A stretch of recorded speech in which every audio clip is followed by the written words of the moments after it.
It's very commonly said that the root of most human unhappiness is the sense that one's life has no meaning.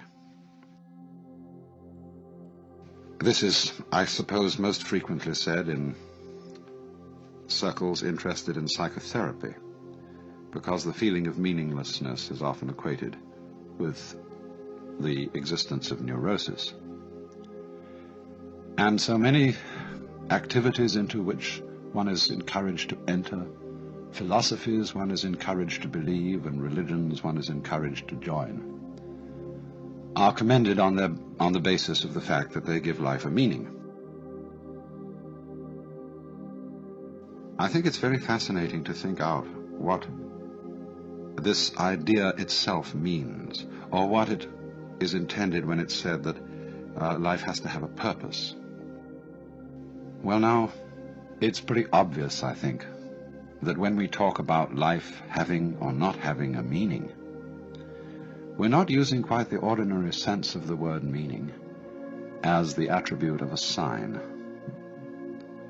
We're not saying, are we, that we expect this natural universe to behave as if it were a collection of words, signifying something other than themselves. It isn't a point of view which would reduce our lives and the world merely to the status of signs. All that is mortal, or all that is perishable, is but a symbol. And so, a symbol of what?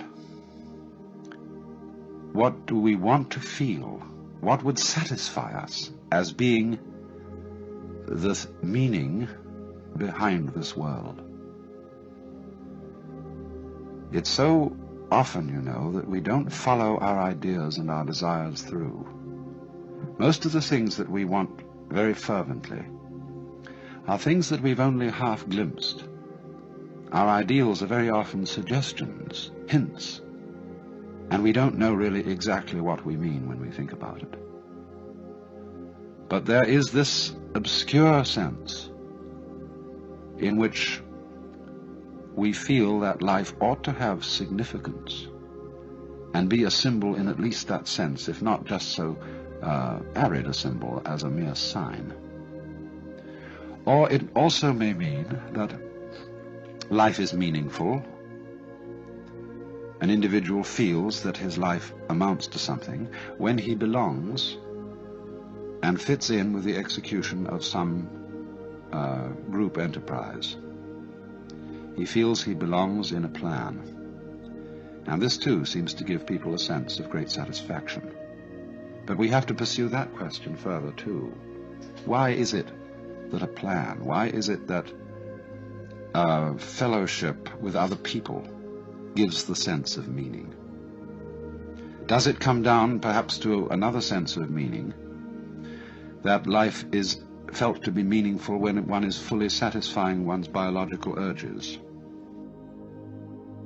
including the sense of hunger, the sense of love, the sense of self-expression in activity, and so on.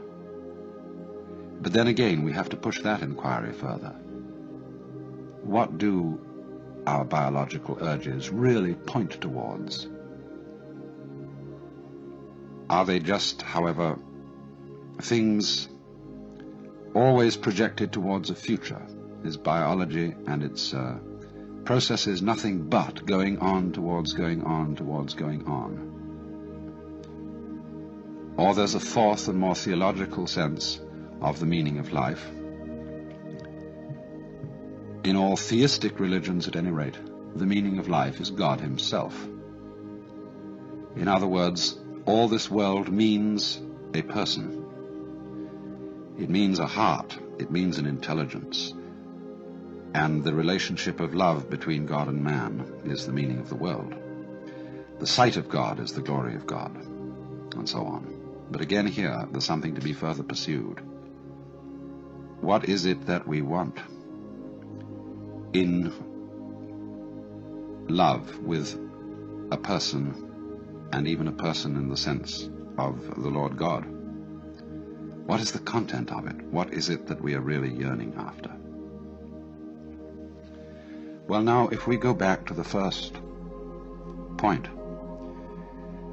taking Goethe's words that all that is transitory is but a symbol, and that we want to feel that all things have significance, it does seem to me that there's a sense in which we often use the word significance, where the word seems to be chosen quite naturally, and yet at the same time it's not quite the right word. We say, for example, often of music, that we feel it to be significant, when just at the same time we don't mean that it expresses some particular kind of concretely realizable emotion, and certainly it's not imitating the noises of nature. Program music, you know, would simply imitate something else, and it deliberately sets out to express sadness or joy or whatever, is not the kind of thing I mean. So often when one listens to the beautiful arabesque character of the Baroque composers, Bach or Vivaldi, it is felt to be significant, not because it means something other than itself, but because it is so satisfying as it is. And we use then this word significance.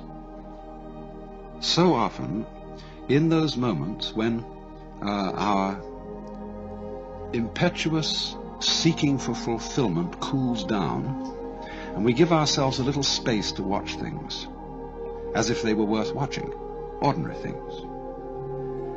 And in those moments when our inner turmoil has really quietened, we find significance in things that we wouldn't expect to find significant at all.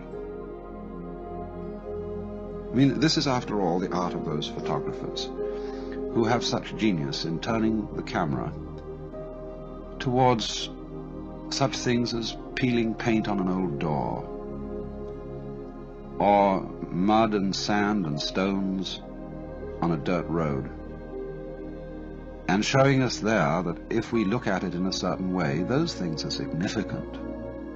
But we can't say significant of what so much as significant of themselves.